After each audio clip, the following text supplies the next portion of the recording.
Hello and welcome everyone. We are going to go through 3 more recommended poses for preparation for wheel. These are good poses to help with other back bends, but they're specifically helpful for the full back bend or the wheel pose. And if you haven't seen it yet, I made my first main 3 that mainly focus on opening the chest and work a little bit with the spine. Today we're going to focus on the 3 main lower body or strengthening poses that help with the wheel. So check out that first video if you haven't yet. Otherwise, and this isn't a video you necessarily practice along with, I'm just showing the poses I recommend. The first pose I recommend that really improves the wheel is the classic runner's lunge. Now, when we're in the lunge, we have hopefully a stretch in this part of the body, right down through the front of the hip flexor group of muscles. 2 of those hip flexor muscles will run underneath your abdomen and connect to the low back. So the flexibility in the wheel, it takes a stretch through that, and also just having a strong flexible hip flexor group is very key to having a stable and healthy lower back. If those muscles are weak, the low back's unstable. If those muscles are too tight, especially on one side particularly, it can really pull off to the side. So do your lunges on a regular basis, and there's many different forms of lunges, but the basic usually does the trick.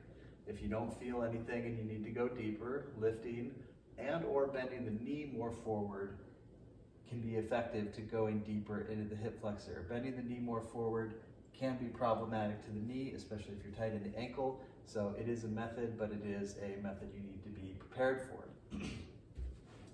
The lunges should be done on both sides, and you want to notice, like I said, if one side is extra tight and is pulling, you want to notice how you feel. So you go, oh, the sides feel the same, so you want to hold each side the same. If one side's way tighter, then what I would say to do is start with that side, do a 15-second hold, do a 30 to 40-second hold on the second side, and then go back to the original side and do a 30 to 40-second hold. So you get a little bit of extra time in that tight side.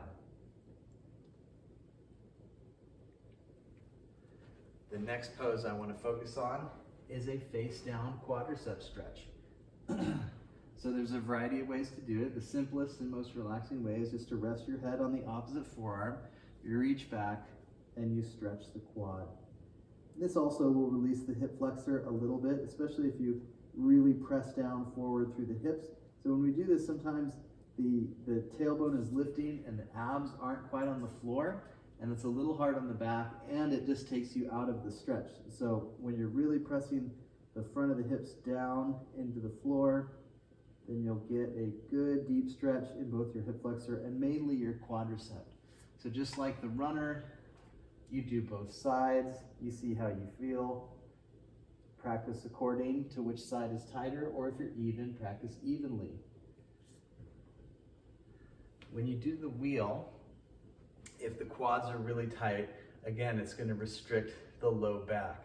In the wheel, it's easy to put a lot of pressure into the low back, and by opening the chest, the hip flexors, and the quads, then the low back doesn't bear so much of the load. It still will be a powerful pose for all parts of your back, but you want to even out the load throughout the body, not just isolate and exploit a delicate area like your low back. So loosening up your quads, really good for having a nice, deep, powerful wheel. And then lastly, because the wheel is a pose that takes a lot of strength, but also flexibility, I should have said a lot of flexibility, but also strength, you want to strengthen your back. So in back bends, if you're tight, your body is going to feel like a rejection towards them. But if you don't have good muscle tone in your back, it's going to be very hard on your joints. So the last pose I'm recommending in today's video is the locust. There's a variety of ways to do the locust. Lifting the hands is a good way to strengthen the upper back and open the chest more, or arms back, arms out to side, whatever methods. But just lifting the body like this, it is a little bit of a back bend. It's not the deepest back bend, but it builds a lot of strength all through your back muscles and strengthen the glutes and hamstrings, which is good for balancing out your core. So lunges, quad release, locust, when you focus on that, your lower body will be more healthy, more strong, and more prepared for the wheel. And like I said, the first video I made on this was really focused on the chest. The chest and the lower body are not necessarily more important or less important. You don't want to focus on one or the other. You want to focus on both. If one of these areas is distinctly needing extra work, then yeah, focus a little bit on that, but it's a whole body pose. So you want to incorporate all of the different assets to making the pose more holistic and enjoyable so that you practice with health as opposed to push too much and injure yourself. So anyhow, I hope that was very helpful for you. If you like this video and want to see more content, then please leave a positive comment. It helps if you like and subscribe. And I have a monthly membership in the description below. You can look into signing up for that or join a trial membership for that. That has workshops, exclusive content, and long form practices. So thank you again for practicing, and hopefully this video is very informative for you.